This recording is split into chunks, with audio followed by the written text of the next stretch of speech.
Everyone. तो हमारी series चल रही थी अकाउंट्स की क्लास 11th की और हमारा चैप्टर चल रहा था बैंक रिकंसिलिएशन स्टेटमेंट। ओके, तो उस पे बेस्ड हम क्वेश्चंस कर रहे थे। हमने क्वेश्चंस किए भी थे, cash book, debit balance as per cash book and credit balance as per cash book. Okay, आज जो हम करेंगे वो है debit balance of passbook. Okay, उस पे बेस्ड ये न्यूमेरिकल है। तो देखिए, अभी जो हमने आपको रूल्स बताए थे वो कैश बुक के अकॉर्डिंगली बताए थे। अब जो हम रूल्स बताएंगे वो पासबुक के अकॉर्डिंगली बताएंगे।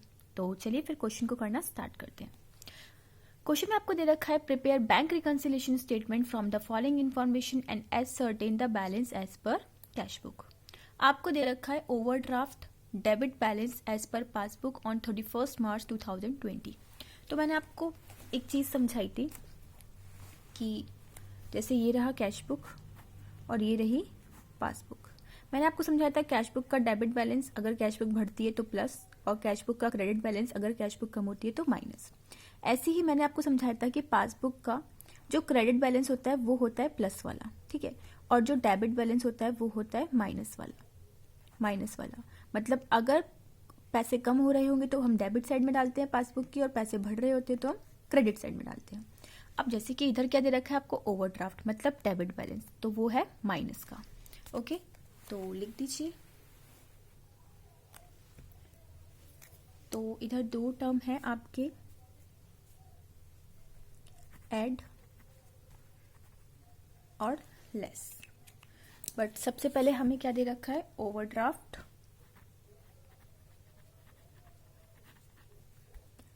एज पर पासबुक, जो कि किधर जाएगा, माइनस साइड में। मैंने आपको समझा दिया कि क्यों जाएगा। फर्स्ट आपको दे रखा है cheque issued but not presented.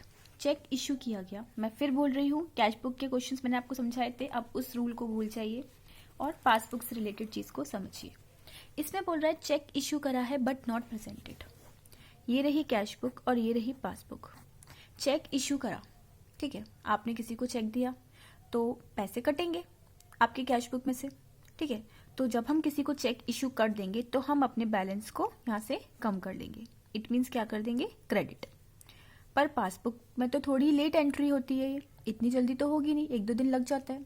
But cash book में से तो उसने माइनस कर लिया है, तो अब आपका क्या बैलेंस चल रहा है, बैलेंस एज पर पासबुक। तो आप पासबुक में ही प्लस माइनस कर सकते हो। अगर कैश बुक में से माइनस हो गया है तो उस चीज को टैली करने के लिए आप अपनी पासबुक में से भी माइनस कर लोगे। मतलब समझ में आया। अगर हमारा चल रहा होता debit balance credit balance as per cash book, तो हम कैश बुक में प्लस माइनस करते पासबुक के अकॉर्डिंगली। अब हमारा चल रहा है debit balance and credit balance as per passbook, तो अब हम पासबुक में प्लस माइनस करेंगे कैश बुक के अकॉर्डिंगली। हमने कैश बुक में से वो बैलेंस को माइनस कर दिया, तो पासबुक में इक्वल करने के लिए हम पासबुक में से भी उस बैलेंस को क्या कर देंगे, माइनस कर देंगे। सॉरी, ये माइनस इस साइड नहीं आएगा, माइनस इस साइड आएगा, क्योंकि पासबुक का डेबिट बैलेंस होता है माइनस वाला साइड। ओके, तो ठीक है, लिख देते हैं फिर कितना अमाउंट है आपका। अमाउंट है आपका 1300 का। तो लेस में लिख देते हैं, cheque issued but not presented. Amount दे रखा है 1300। Next, a check of rupees 800 banked and credited but omitted to be recorded in cash book। अब देखिए, एक चेक था जो कि आपने पासबुक में तो क्रेडिट कर दिया, मतलब पासबुक में से तो आपने यहाँ पे लिख दिया है, बट आपने कैश बुक में उस ट्रांजेक्शन को क्रेडिट नहीं करा है।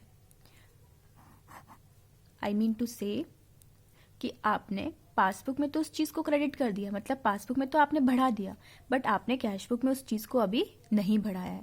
तो भाई जब कैश बुक में नहीं बढ़ाया तो आप पासबुक में कैसे बढ़ा सकते हो, तो पासबुक में से क्या कर दो, माइनस कर दो उस चीज को, ठीक है। तो हम क्या कर देंगे, माइनस कर देंगे।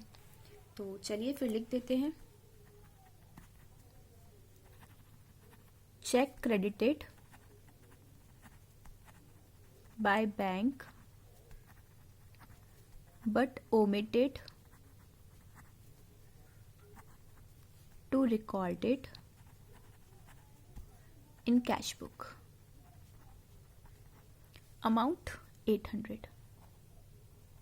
नेक्स्ट आपको दे रखा है interest charge by bank on overdraft. अब ये रहा कैश बुक, ये रहा पासबुक। बैंक ने कुछ इंटरेस्ट चार्ज करा मतलब पैसे कम करेगी वो, 200 रुपये आपकी साइड से क्या कर देगी, माइनस कर देगी। बट क्या कैश बुक में से हमने माइनस करे, नहीं करे।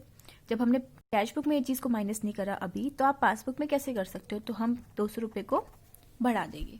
तो ये किस में जाएंगे, आपके प्लस साइड में।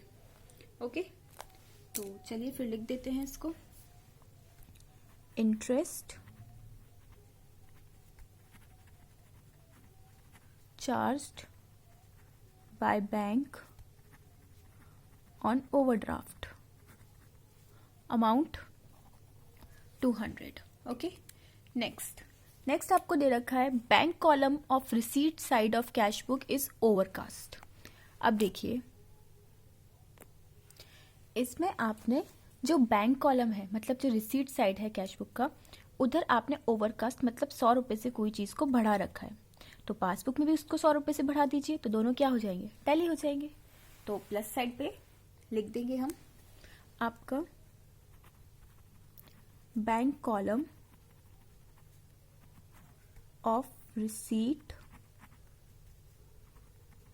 Side of cash book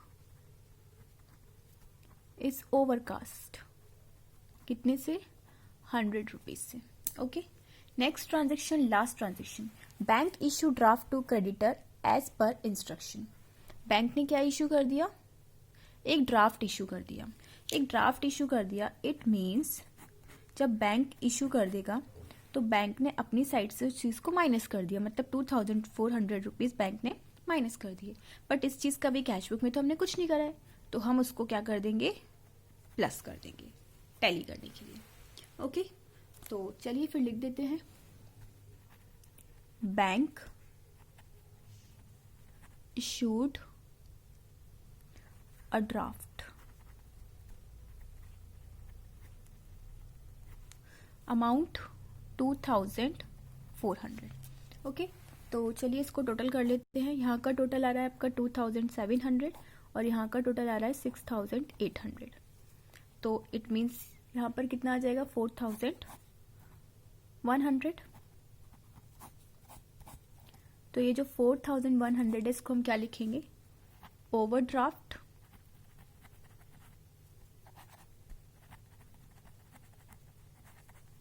overdraft as per cash book. ठीक है, क्योंकि जो माइनस का जो टोटल है ये क्या है, ज्यादा है। ठीक है, तो ये क्या आ गया, overdraft as per cash book. तो यहाँ पर आपका क्वेश्चन एंड होता है। एक क्वेश्चन हम और करेंगे credit balance as per passbook का नेक्स्ट वीडियो में। तो अगर आपको वीडियो अच्छा लगी तो प्लीज़ चैनल को सब्सक्राइब कीजिएगा और वीडियो को लाइक कीजिएगा। Thank you for watching, bye bye, take care.